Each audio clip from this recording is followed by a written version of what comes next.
Hi, and welcome to the Mental Health Raw and Open podcast. I'm your host, Jody, and I created this show to have honest, candid conversations about mental health in an effort to help reduce the stigma. I am issuing a trigger warning as many of the topics we discuss may be highly sensitive for some. If you are having suicidal thoughts, please reach out to someone, go to your local hospital, or call a crisis line. In the United States, call 1-800-273-8255, and in Canada, 1-833-456-4566. On today's episode, we will be speaking with Denise Cazares. Denise is a therapist that specializes in children and families. She deals with depression and anxiety herself, and she is also a blogger on mental health. And I very much appreciate her taking her time from sunny California to talk with us today. Hi, Denise. Thanks for coming to the show. How are you? Hi, Jody. I'm good. Thank you. Things are well in sunny California. Yes, it's super hot here, but I'm glad to be talking to you. I'm glad to be talking to you. We hooked up on Instagram, yes? Yes. So I actually saw your story online somewhere, and I felt like I really resonated with it, and just your message about, living with some depression and some of the challenges. I understood it, and I really connected with your story. So, I'm definitely glad to be connecting with you. And I thought today we could talk a little bit about depression. Yeah, sure, of course. I think that's something that's probably affecting literally every other person, if not every person on earth right now. Exactly. And I actually was looking up some statistics before I did this call with you, and I actually found that there are an estimated 300 million people worldwide that suffer from depression. I found some really interesting statistics as far as suicide is the second leading cause of death in ages 15 to 29. And also it really affects veterans that are coming back,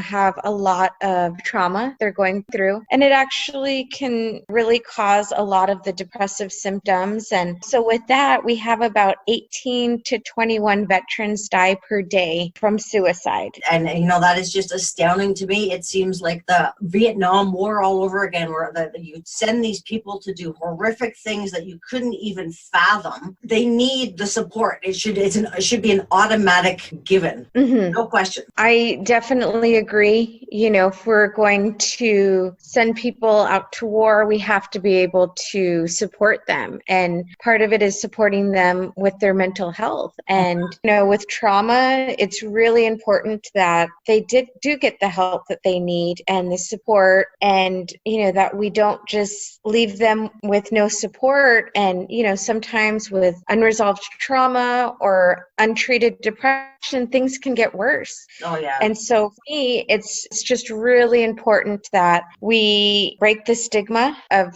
getting help and going to therapy, going to doctors, going to groups. I think that's so important, just to be able to provide them support, but also everybody that is suffering from depression. Absolutely. I don't know what it's like there, but here in Canada, for example, you'll wait on average, if you want a therapist that's covered by the government insurance, like OHIP plan, then you're waiting probably 9 months or more. And when you get in, you probably, my next appointment is August 29th. It'll be almost 12 weeks between appointments. So really, I don't see her very often because the resources aren't available. Mm-hmm. And I think that as a therapist, it's really important for the weekly check-in. I mean, that's the benefit of going to therapy, or at least it should be, is to be able to talk about your week, talk about the, highs and also the lows, and just to be able to get that support on a weekly basis is so important. And so as a therapist, it scares me that some people aren't able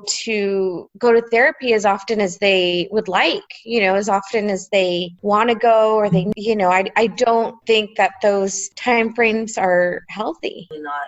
I'm lucky enough. I have a therapist I pay for out of pocket. She was nice enough to lower her rate from, $100 an hour down to something that I could afford. But again, I can only afford to see her once every 2 weeks. I really need to talk to somebody once. There's a really long period. In 13 days, a lot can happen. I agree. A lot. And just talking to you, it reminds me of myself too, in that I actually pay to go to therapy that is not associated associated with any insurance because I like the flexibility as far as scheduling, but also I like to go every other week. And that's something that I may not be able to do through insurance. So for me, it just makes more sense to pay out of pocket. And me, myself, I only go every other week because it's costly, but I feel the difference when I don't go as often as I'd like. I tend to get a bit irritable. And so I just like that support. And I feel like we as a country just need to increase the awareness of mental health. I mean, people are suffering and they're going through mental health issues with limited support. And for me, that's dangerous. It really is. There are a lot of people that,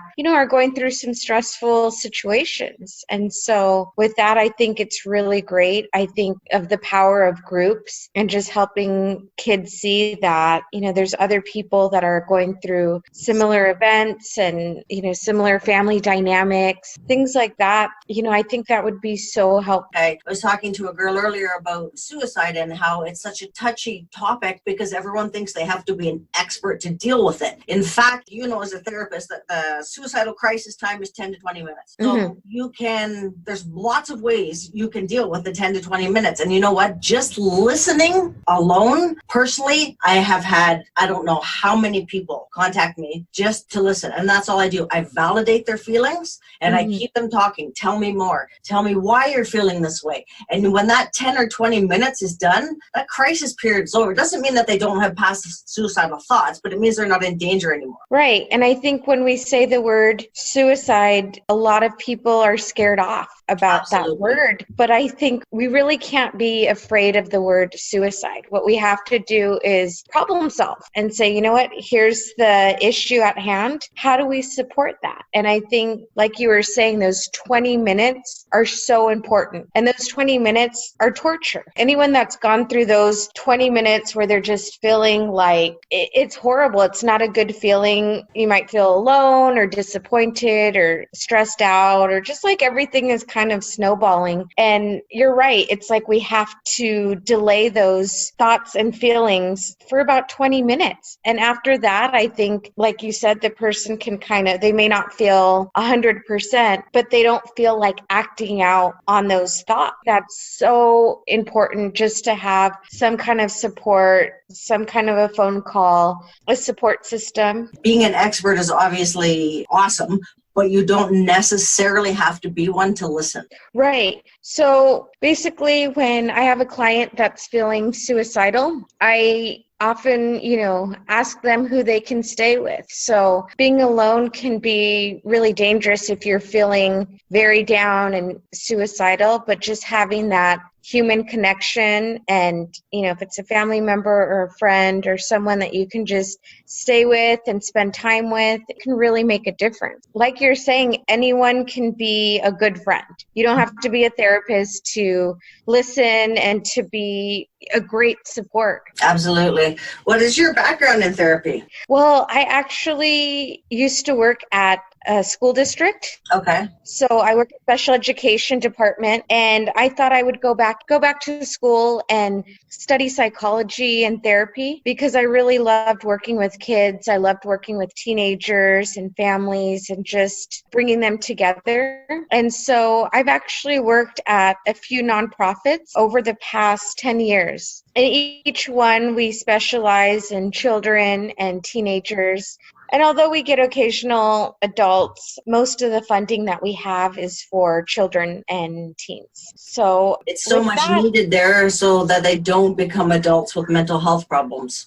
Right. Early intervention is key. And so with that, we have a lot of different programs that really cater to the younger generation. And we've actually been getting clients that are babies, just to I guess with those, it would would be more of parenting, helping support the parent so that way they can support the child. And so just, teaching about bonding and limit setting and just, strengthening that bond, is really important. Early intervention is so critical. Absolutely. I was in like 5 foster homes before 18 months. So 4 of them I was removed from like neglect or abuse. So I know personally from my studies that first year of bonding is just absolutely so critical, and how it's affected my life now in not being able to bond or being too afraid to bond or whatever the case may be, because it's always been a traumatic event for me. Mm-hmm. Yeah. And that, is something that we also work with is just the foster care system. So just kind of supporting foster parents to nurture the child, to spend time with the child, to provide affection. And, that can really make a difference. I always say kids need love, they need discipline, and they need consistency. Mm-hmm. And if you provide those 3, you're on the right track. Definitely. Yeah. And with that too, we also work with the biological parents. If there is talk of reunification, we always try to engage the biological parents so that way they can learn the skills as well. So that way, we hope that the children aren't taken away. Yeah. So, I think that can be really important for foster parents to learn is, those 3 things that you mentioned. I think those are critical. And it's hard to learn, I think, maybe as an adult, learning like how to do all those things. As a society, we spend so much time figuring out what's wrong with us and trying to fix it instead of actually finding out what's right with us and working with it. Mm-hmm. And I know that sometimes people, we get parents that don't want us to necessarily diagnose the child or the teenager, but I think it's really important to be able to identify, what they're struggling with. So like you're saying, we can work through it and we can really target those symptoms and behavior. Absolutely. You hate to slap a label on things, but at the same time, you almost, when I was diagnosed, like I knew I had depression forever and anxiety, but when I was diagnosed with borderline personality disorder, that almost, when I started researching it, it almost like flick of a switch went off, like, oh my God, that's why, not excusing my behaviors, but that's the reasons that I acted in the way I did. Now that I'm an adult, I have to recognize those behaviors and unlearn them and relearn a healthy coping mechanism, which far easier said than done. Right. It's so hard to, retrain our mind. Even in therapy, we talk about challenging irrational thoughts. And that is so hard to do. It's basically like rewiring your brain and your history and everything you grew up with. You kind of have to challenge everything that is going through our minds as far as, labels and thoughts and the meaning behind certain behaviors. I think that's why therapy can be so helpful, because it's an outside person kind of helping you. They don't have any ulterior motives. Mm-hmm. They're just a neutral that ultimately wants you to do well, and so with therapy, it's hard work. It's basically being humble and knowing that there are things that we have to work through, and we all have to work through certain things. And so with therapy, I just laugh when I see the cartoons of someone laying down on a couch in an office, because some of the work is brutal. It's hard work to kind of go through your past and see, what made you the person you are, why you are the way you are. And I think the brain is so powerful to where you can start challenging and you can start working through things. And that's the beauty of treatment. Absolutely. And to have that guidance right now, like for me, we're working on holding 2 truths. So there's like the truth, and then there's the truth that's running through my head, through my dark colored glasses because that's how I look at the world. So my view of the world is skewed. Mm-hmm. Then there's the truth. And somewhere between the two, there's a middle point, and that's life. Right. Now, Right. I have to find the middle point because borderline BPD people, we're like black or white. We're all in, we're all out. Like there's not much of a middle point there for us, right? But it's like gray is not really an option very often. Yeah. And, even with that example, it is hard to, number one, recognize that you may not see the gray right away because, you may be so inclined to see things in black or white that it might take an outside person to come in and say, hey, sometimes there's this pattern, what's going on with that, or where is it coming from? And I think we all have, these thought patterns, cognitive distortions, myself included,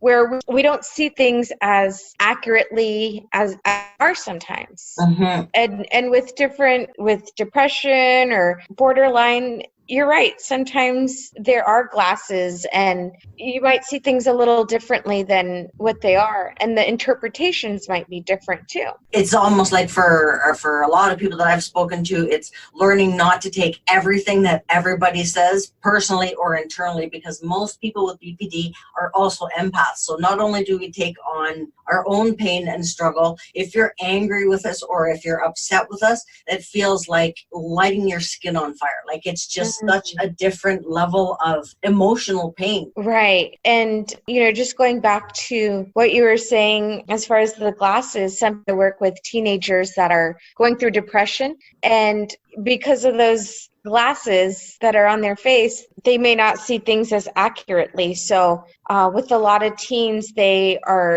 feel like everyone's very critical of them. So if they walk down the street and someone's laughing, they automatically think those people are laughing at me. Oh God, been there, done that for years. Yeah. And so what's great about therapy is that, it may take an outside person to say, hey, I noticed that you feel like a lot of people are very critical of you. Is that really accurate? And well, those two people may have been laughing at my client. That's not always the case. It's a possibility, but most likely they were laughing at something the chances that they were talking about. Like so slim. Like they're so right. very slim, and it's just the brain just takes over, the anxiety takes over, and it just turns into this loop of hell. And it's like a nonstop tape. Right. Yeah. And, that's why when I work with teens, I really like to see how they are interpreting things, So if they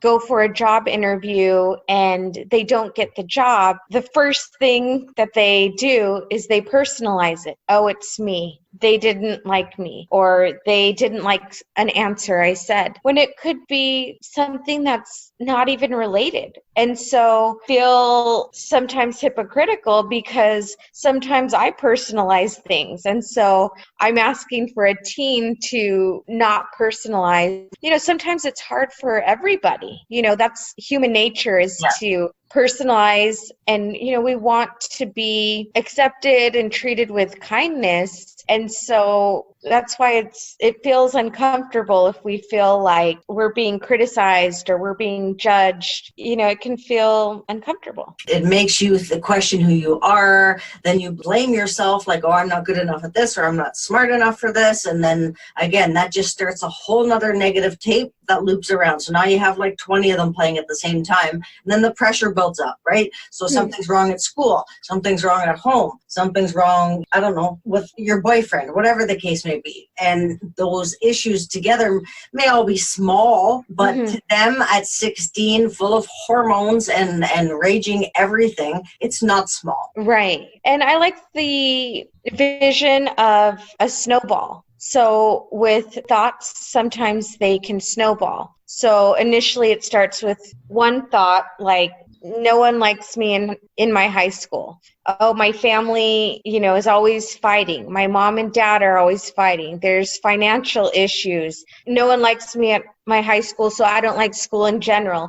And so a lot of times with teens, even with adults too, our thoughts can kind of snowball. So initially it starts as a small snowball, and then it just grows and grows and grows with each thought. So it's kind of like a flood of put downs of ourselves. Yeah, Yeah, like self-deprecation. Yeah. And so that's always something that I like to be aware of for myself, is that if I am having a bad day, sometimes I do start snowballing. So this is happening and I didn't do this and I have to do this and I don't like this. And, before long, if you do that for about 15, 20 minutes, your mood goes from okay to I'm really having a horrible day. So I think it's really important to kind of catch our brains and catch those thoughts. And with every thought, thinking, is this helping me or is this hurting me? And learning what's going to work for you, because unfortunately everyone,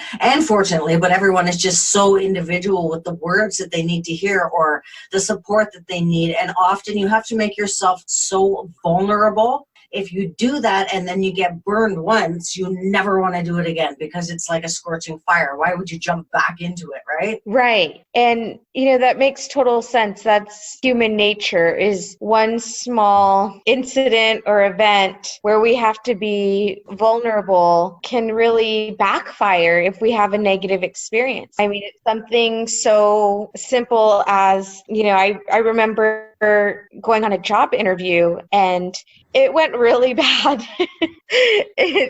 I just turned into a cherry tomato. I could not think of anything to say, and it was so embarrassing. And so after that, it was so hard to go on another job interview. And, you just think of that. I mean, that is something very small scale, but with the bigger issues, it's kind of like you're afraid to make friends and you finally get the confidence to go up and introduce yourself and, ask a few people out for coffee, and they're not as receptive, or maybe they're just mean. It can really scare you. And sometimes with being vulnerable, like you were saying, we have chances of being burned. Vulnerable, and when we're open, especially with mental health, because I think that there are still a lot of people that, have this stigma. There's that stigma that goes along with mental health. And so it is really hard. It's a really hard field to be vulnerable in, because, there's always going to be people that criticize or judge or unfortunately even hate. So I think that it's so great to see a lot of commercials on TV with mental health awareness messages, and a lot of people online just really sharing their stories. And I think it's great, because at the end of the day, people can judge or criticize, but at the end of the day, it's dangerous, to go through life with depression or PTSD without any help and without any support. So I actually like this shift, because when I first got into the field about 11 years ago, it wasn't popular. People were embarrassed to admit that they went to therapy, and they were embarrassed to say that they took medication. And it really blew my mind, because I always thought, wow, it's so brave for people to go to therapy, to take a look at things that they want to work on or things that they need to work on, and basically work through all that stuff. That takes a brave person. I mean, it's easy to sit back and criticize or to, judge other people, but it takes a lot of vulnerability and a lot of hard work to want to grow as a person and want to go to therapy, look at everything that, they may be doing wrong. Hard, but if they get the help at the end, then I feel like it's worth it. Especially if you're working with kids and teens, again, because that it's going to lighten the load in the long run, because they're going to already have coping skills and learning coping skills when they're 14, 15, 16, because it's bloody necessary now. Self-harm rates are through the roof. Everything is just through the roof. So it's going to be in schools eventually. It's going to be in police college and places like that, so people are aware how to deal with them, but also how to recognize those signs in themselves. Right. Yes. And I actually forgot to mention that I used to run a early intervention group for children that were 6 to 8 old, and it was called the Incredible Years. And it was for children that had behavioral issues or ADHD. And so it was an early intervention group that really helped them. It was maybe a group of 6 to 8 children, And we went through a lot of different things like anger management, social skills. We did meditation. We did affirmations. We would have the kids lie down, turn off the lights, and meditate. We taught them empathy, forgiveness, how to behave in the classroom, how to share, how to problem solve. So for me, it was great to see these kids learn. And it's weird because some of the adults that I know could really benefit from some of the interventions. Meditation, that is something that is so great. From the moment we get up, our brains are going. We're getting ready for work, we're taking a shower, we're getting our coffee, we're rushing. Well, at least I'm always rushing. That's the North American lifestyle, is rush, rush, rush, rush. Yes. And so our brains are constantly going, from the moment you step into work, it's on, it's game time. And to really be able to calm your brain and calm your mind is really helpful. I actually was reading some articles online where they were saying that veterans that go through traditional talk therapy, it's not as successful as we thought. And in fact, about 2/3 of the veterans that go through therapy still meet the criteria of PTSD at the end of treatment. So what's been happening is there are studies that have shown that meditation, mindful meditation, can really help our veterans. There's studies that I was reading that were really blowing my mind. And I don't have the numbers in front of me, but the study basically pointed out that a lot of them were actually able to reduce their medication intake, their anti-anxiety medication. And, I just think we have to be innovative as far as treatment goes. But, I just think back to all those kids that went through the group and how hopefully we built those skills in them to be able to, really meditate and really relax and cope. And, it's just, it's a lot. I was reading about actually a school that has replaced detention with meditation. And that's going very well. And I did a podcast with a lady, I believe she's also in California. She's a teacher, a math teacher, I believe grades 7 and 8. And every Wednesday she doesn't teach math. She pulls her class together in a circle and they talk about what's wrong, what's happening in their lives, how they're feeling about things, nothing to do with math, to the point that parents were writing home saying, oh, well, why is my child not learning math? And she's like, no, this is what's needed. This is what's needed. You can do math 4 days a week and we're going to do this because this is helping. One kid came out and said, you know what, I am feeling kind of suicidal thoughts. I've never been able to tell anyone before. And now he's got a group of peers of support. If we can put that in the education system, then people are going to grow up with it. It's not going to be as stigmatized.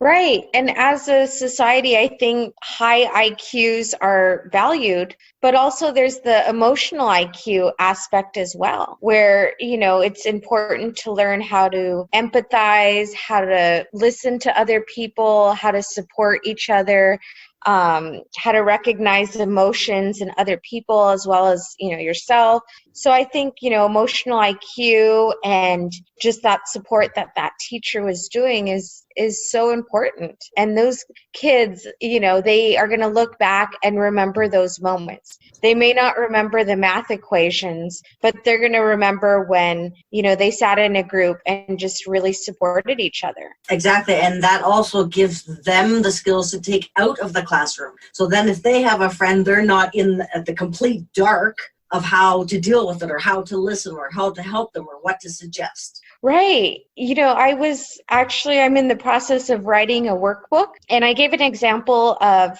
one of the groups that we were running where a little boy came he was crying, and everyone in our group just looked around and they were very nervous and they didn't know what to say. They were just kind of looking at us for guidance. And so, we really coached them and prompted them to say, oh, go check on your friend. Ask him if he's okay. Ask him if he needs a high five or a hug, or if, maybe you can give him a compliment. And so, we modeled that for the kids and then had them do it. And after, I just thought, wow, these kids are really going to learn how to support their friends and their family later on in life, hopefully, to where they know what to do. They know how to emotionally support someone that they see is crying or is in pain. And think just getting those skills that we teach, the younger kids and expanding them, because I think that would be so helpful for teens to see too. Each other, how to ask somebody if they're okay. I think sometimes humans can be afraid of extreme emotions or crying, or sometimes it's hard to know what to do, but even asking for help is hard, because sometimes, like as an adult, I have difficulties still asking for help, and I will tell other people exactly how to go about and do it, but I cannot apply it to myself. Right. I know that is the hardest thing. I think of it kind of like a snow globe. So sometimes someone outside can see very clearly the situation and the people and the dynamics. But when you're in the snow globe, it's cloudy sometimes and you can't see things as clearly. And that's why I think, with therapy, not to beat a dead horse, but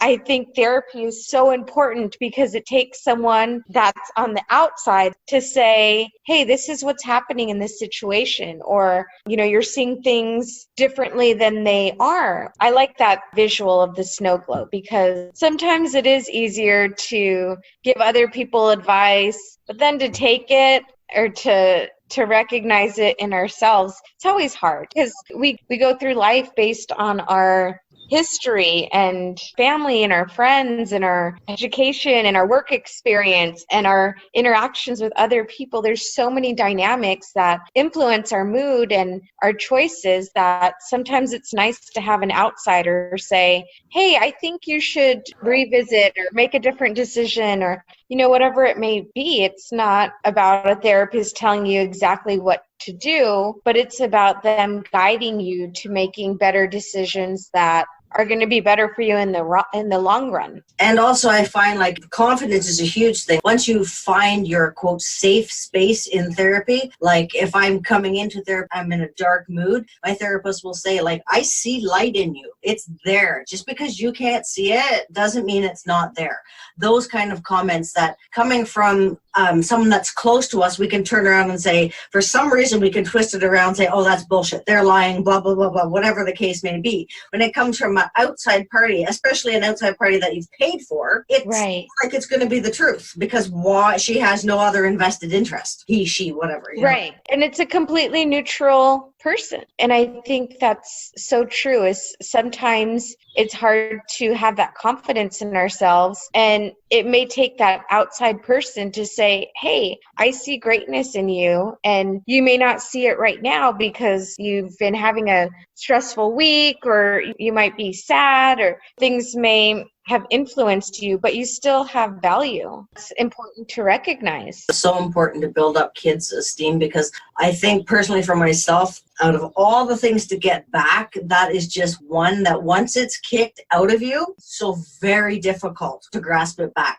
There's certain areas of my life where I played soccer for a very long time, super confident at soccer. Take me off the soccer field, super insecure. One extreme to the next extreme. Right. So important for kids not to have to go through those extremes, to just feel that they're safe and supported regardless of anything, whatever they're going to come tell you, whatever they're going to say. There's not going to be a judgment. And I think with parents, I don't know, have kids, but I assume it's pretty much impossible not to judge your kids, hence sending them to the third party. Right.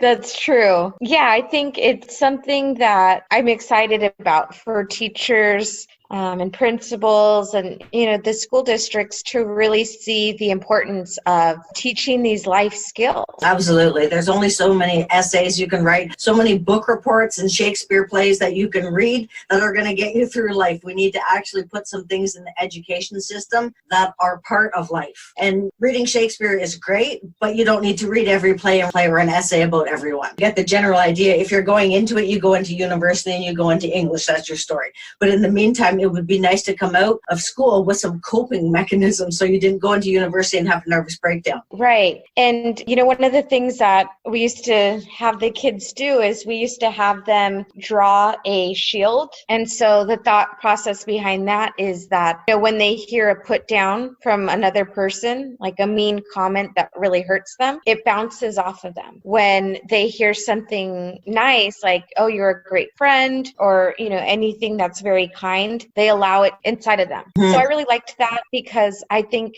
especially with the middle school and high school students, they hear a lot of negative criticisms of themselves. Kids can be mean. And so it's really important to kind of teach them those skills, those coping skills, and that ability to bounce off negative comments about themselves. And I think the shield thing is a good idea because it's a visual. Everyone assumes people learn, like if you put something out, then people are all going to learn, but some kids need visual, some kids need just paper to read words. There's different approaches, and if you can find what works for each individual or for the mass majority, and having a visual for most people is very effective. Right. And we would actually practice with them I would have them put their shield in front and I would give them a compliment like, I love having you in the class. So they would keep their shield down, let that go inside. And I would say, we're just pretending, but I don't like, and then their shield would go up and I would say, oh, it's blocked. He's not going to let that ruin his day. Okay, let's try again. So just that practice is really important because our society can be very harsh on people and young kids, middle school, high school kids. That is dangerous for them to receive all that negative feedback and believe it. And the way it's going, it's not turning in the right trend unless we step in and enough people start talking about it. And I think it's starting to gain some momentum, but it needs a big kick in the ass still. I agree 100%. We're starting, but we need big leaps to be able to recognize the importance of mental health with, not even just kids and teens, but also with adults, with veterans, with so many people. I mean, it's a big issue. There's just so many different aspects. And, as far as early intervention and just treatment and insurance and their ability to provide treatment on a weekly basis, there's just so many different aspects. But I do love the field and I love being able to help and support, especially those that are suffering from depression, because I myself have struggled with depression in the past and it's scary. And so I really like hearing other people's stories, hearing about other people's ideas as far as how they coped and what worked for them. And so I'm kind of excited to see where the field goes. It sounds like you're doing great work in it, so congratulations. It's awesome. Oh, thank you. Thank you so much.